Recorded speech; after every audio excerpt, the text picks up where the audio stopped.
여러분은 죽음에 대해 진지하게 생각해 본 적이 있으신가요? 대부분의 사람들은 죽음이라는 단어만 들어도 본능적으로 외면하려 합니다. 두렵고 불편한 주제이기 때문입니다. 하지만 죽음을 똑바로 바라보는 용기를 가진 사람만이 삶을 진정으로 이해할 수 있습니다. 오늘은 인류의 위대한 철학자들이 죽음을 어떻게 바라보았는지, 그리고 죽음을 이해하는 것이 우리의 삶을 어떻게 더 풍요롭고 의미 있게 만들어주는지에 대해 함께 생각해 보겠습니다. 인간은 누구나 반드시 죽습니다. 이것은 그 누구도 부정할 수 없는 절대적인 사실입니다. 동서고금을 막론하고 역사상 가장 강력한 권력을 가졌던 황제도, 세상에서 가장 많은 재산을 쌓은 부자도, 수많은 사람들의 추앙을 받았던 위인도 결국에는 죽음 앞에 무릎을 꿇었습니다. 죽음은 그 어떤 조건도, 그 어떤 예외도 허락하지 않는 인간 존재의 가장 근본적인 숙명입니다. 그렇다면 우리는 왜 이토록 죽음에 대해 이야기하기를 꺼리는 것일까요? 그 이유는 단순합니다. 바로 두려움 때문입니다. 죽음은 우리가 경험해 본 적 없는 완전한 미지의 세계입니다. 사랑하는 사람들과의 이별, 내가 쌓아온 모든 것들의 소멸, 그리고 나 자신이라는 존재가 사라진다는 사실은 인간에게 깊은 공포를 불러일으킵니다. 그래서 사람들은 무의식적으로 죽음이라는 주제를 일상에서 밀어내고 마치 죽음이 자신과는 무관한 일인 것처럼 살아가려 합니다. 하지만 이러한 회피가 과연 현명한 태도일까요? 죽음을 외면한다고 해서 죽음이 사라지는 것은 아닙니다. 오히려 죽음에 대해 한 번도 진지하게 생각해 본 적 없는 사람일수록 막상 죽음과 마주하게 되었을 때 더 큰 혼란과 고통에 빠지게 됩니다. 사랑하는 가족이나 소중한 친구를 갑작스럽게 잃었을 때, 혹은 자신이 심각한 병을 진단받았을 때 죽음을 한 번도 생각해 본 적 없는 사람은 그 충격 앞에서 완전히 무너져 버리기 쉽습니다. 반면에 죽음을 미리 깊이 생각하고 자신만의 명확한 관점을 가진 사람은 전혀 다른 반응을 보입니다. 소중한 사람의 죽음 앞에서도 슬픔을 느끼면서도 흔들리지 않는 내면의 중심을 유지할 수 있습니다. 자신의 죽음이 가까워졌음을 알게 되었을 때에도 당황하거나 절망하는 대신 남은 시간을 더욱 의미 있게 보내는 지혜를 발휘할 수 있습니다. 죽음에 대한 이해는 단순히 삶의 마지막을 대비하는 것을 넘어서 지금 이 순간을 어떻게 살아야 하는지를 깨닫게 해주는 강력한 철학적 도구가 됩니다. 더 나아가 죽음을 진지하게 생각한 사람은 삶의 의미와 가치에 대한 관점도 훨씬 더 선명하게 갖게 됩니다. 우리는 흔히 바쁜 일상 속에서 무엇이 진정으로 중요한 것인지 잊고 살아갑니다. 사소한 다툼에 에너지를 낭비하고 언젠가는 사라질 것들에 지나치게 집착하며 정작 소중한 사람들과 함께하는 시간을 등한시하기도 합니다. 그러나 죽음이라는 렌즈를 통해 삶을 바라보는 순간 무엇이 진짜이고 무엇이 허상인지가 분명하게 드러납니다. 죽음은 우리가 피해야 할 공포의 대상이 아닙니다. 오히려 죽음은 삶을 더욱 깊이 이해하게 해주는 가장 위대한 스승입니다. 지금부터 우리는 이 위대한 스승의 이야기에 귀를 기울여 보겠습니다. 죽음에 대한 두려움은 인간의 가장 원초적인 감정 가운데 하나입니다. 그러나 수천 년의 역사 속에서 인류의 위대한 철학자들은 이 두려움을 정면으로 마주하며 놀라운 통찰을 남겼습니다. 그들의 가르침은 오늘날을 살아가는 우리에게도 여전히 깊은 울림을 줍니다. 죽음이 정말로 두려워해야 할 대상인지 철학적 사유를 통해 함께 살펴보겠습니다. 고대 그리스의 철학자 에피쿠로스는 죽음에 대한 두려움을 이렇게 명쾌하게 논파하였습니다. 내가 살아있는 동안에는 죽음이 내 곁에 없고 내가 죽는다면 나는 이미 존재하지 않기에 죽음은 두려워할 대상이 아니라고 하였습니다. 이 말의 의미를 천천히 음미해 보시기 바랍니다. 우리가 죽음을 두려워하는 이유는 죽음 이후에 무언가 고통스러운 일이 일어날 것이라고 상상하기 때문입니다. 그러나 에피쿠로스는 바로 그 전제 자체가 잘못되었다고 지적합니다. 죽음 이후에는 두려움을 느끼는 나 자신이 존재하지 않습니다. 두려움을 느낄 주체가 사라진 상태에서 두려움이란 있을 수 없습니다. 따라서 죽음은 살아있는 우리에게 어떠한 고통도 가져다 주지 않는다는 것입니다. 이를 좀 더 쉽게 이해하기 위해 하나의 비유를 떠올려 보겠습니다. 지금 이 순간 여러분이 꿈도 꾸지 않는 아주 깊은 잠에 빠져 있다고 상상해 보십시오. 의식이 완전히 사라진 상태, 아무것도 느끼지 못하고 아무것도 인식하지 못하는 그 상태에서 여러분은 고통을 느끼시나요? 두려움을 느끼시나요? 그렇지 않습니다. 의식이 없는 곳에는 고통도 없고 두려움도 없습니다. 에피쿠로스가 말하는 죽음이란 바로 이와 유사한 상태입니다. 육체의 모든 기능이 멈추고 의식이 사라진 이후에는 그 어떤 감각도 그 어떤 감정도 존재하지 않습니다. 두려워할 나 자신이 없는 것입니다. 물론 이러한 관점에 모든 사람이 동의하는 것은 아닙니다. 죽음 이후의 세계에 대한 믿음은 종교와 문화에 따라 다양하게 존재합니다. 그러나 에피쿠로스의 논리가 우리에게 주는 가장 중요한 교훈은 이것입니다. 우리가 죽음을 두려워하는 많은 부분이 실제 죽음 그 자체에 대한 두려움이 아니라 죽음에 대한 막연한 상상과 불확실성에서 비롯된 것이라는 사실입니다. 정확히 알지 못하기 때문에 두려운 것입니다. 그리고 철학적 사유는 그 막연함을 걷어내고 죽음을 보다 명확하게 바라볼 수 있도록 도와줍니다. 또한 우리가 죽음을 두려워하는 또 다른 이유는 삶에 대한 강한 집착 때문이기도 합니다. 지금 누리고 있는 것들을 잃고 싶지 않은 마음, 사랑하는 사람들과 헤어지고 싶지 않은 마음이 죽음을 더욱 두렵게 만듭니다.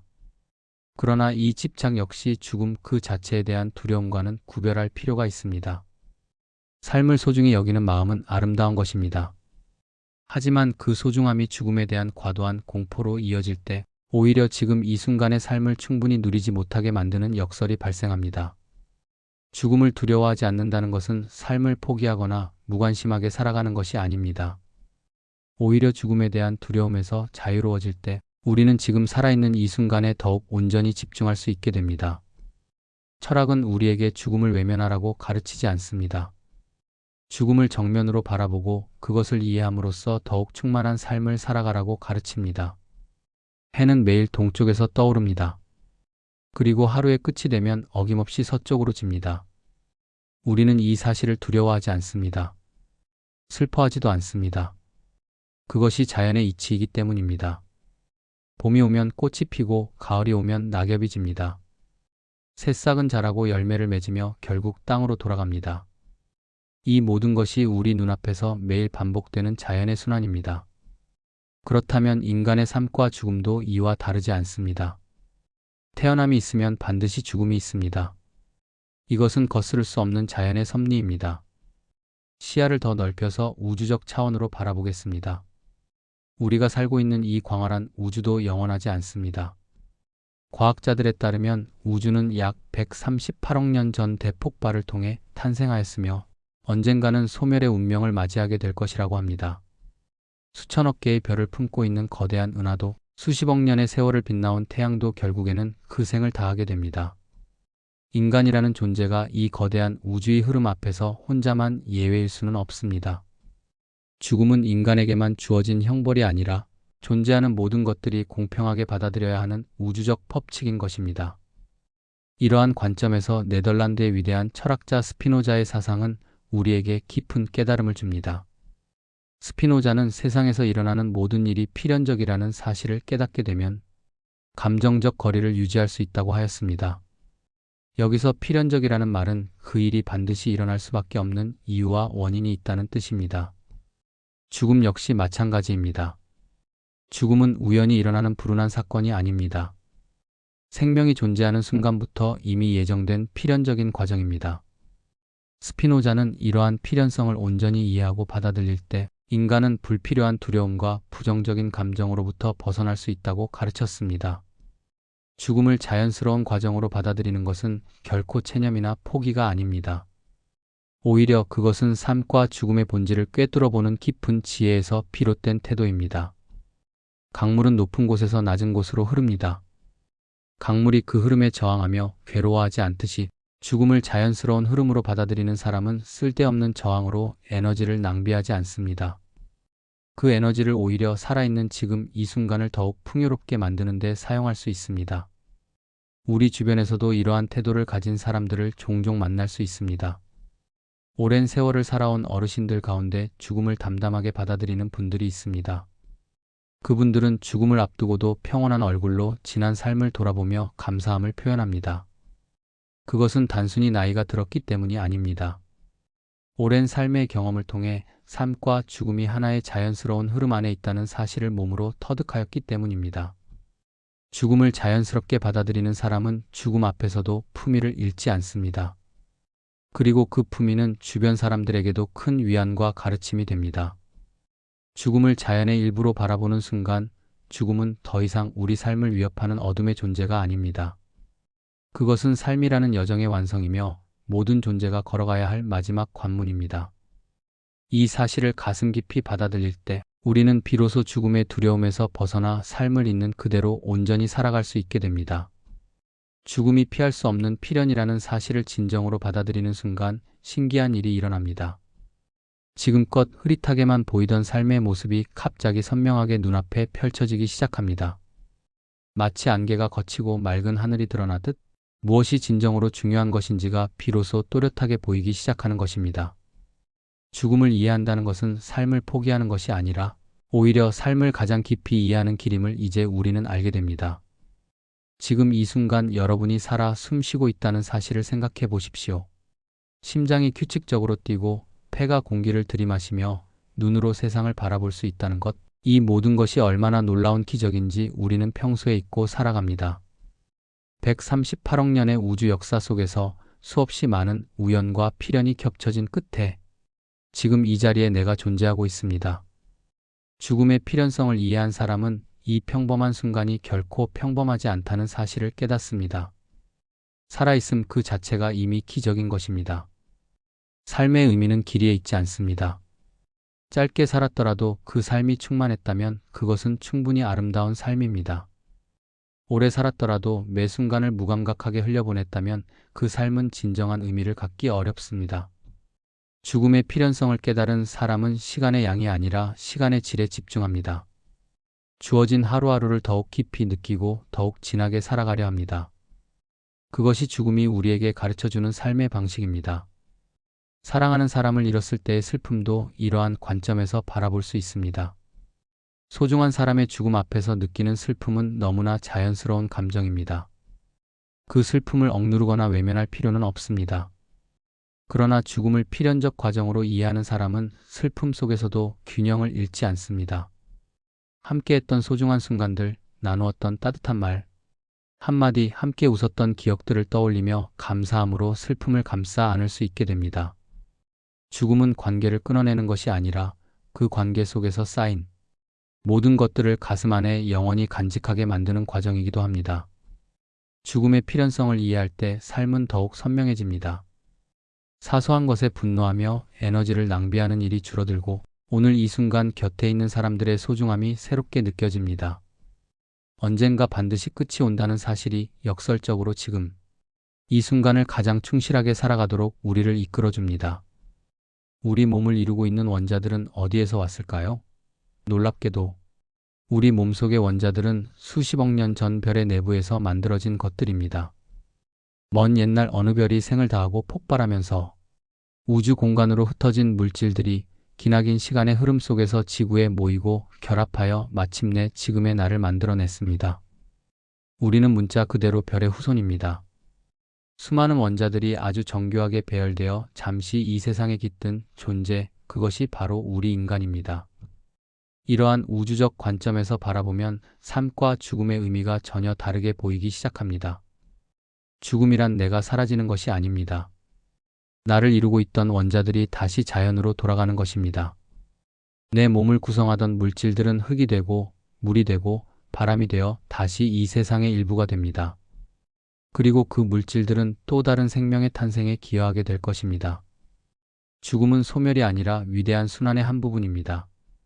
나라는 존재는 형태를 바꾸어 우주의 흐름 속으로 다시 스며드는 것입니다. 삶은 우연과 필연이 절묘하게 겹쳐 만들어진 기적 같은 순간입니다. 내 부모님이 만나지 않았다면, 그 먼 조상 중 단 한 명이라도 다른 선택을 했다면 나라는 존재는 이 세상에 태어나지 못했을 것입니다. 수십억 년의 우주 역사와 수없이 많은 우연들이 정확히 지금 이 자리에서 나를 존재하게 만들었습니다. 이 사실 하나만으로도 지금 살아있다는 것이 얼마나 경이로운 일인지를 느낄 수 있습니다. 그렇다면 이토록 기적 같은 삶을 우리는 어떻게 살아가야 할까요? 죽음을 이해한 사람이 자연스럽게 도달하는 답은 바로 이것입니다. 지금 이 순간을 충실하게 살아가는 것입니다.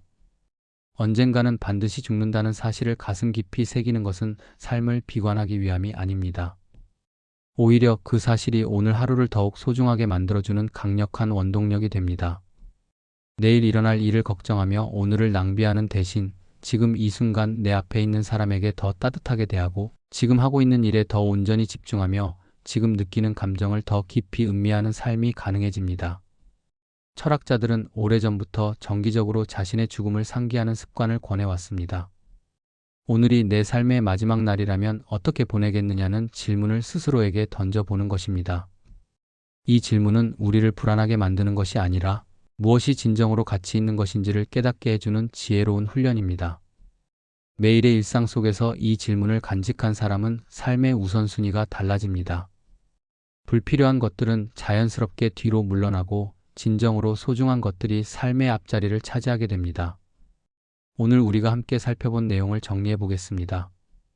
죽음은 인간 누구에게나 찾아오는 피할 수 없는 자연스러운 숙명입니다. 에피쿠로스가 가르쳐 주었듯이 죽음 이후에는 두려움을 느낄라. 자신이 존재하지 않기에 죽음은 두려워할 대상이 아닙니다. 스피노자가 말했듯이 죽음을 필연적인 것으로 받아들일 때 우리는 불필요한 감정의 소용돌이에서 벗어날 수 있습니다. 그리고 죽음의 필연성을 진정으로 이해할 때 삶은 더욱 선명하고 충만하게 빛을 발합니다. 우리는 별의 후손으로서 이 우주에 잠시 깃든 경이로운 존재입니다. 그 소중한 시간을 두려움이 아닌 감사함으로, 회피가 아닌 충실함으로 살아가는 것이야말로 우리에게 주어진 가장 아름다운 삶의 방식입니다. 오늘은 여기까지입니다. 시청해주셔서 감사합니다. 구독, 좋아요, 알림 설정은 큰 힘이 됩니다.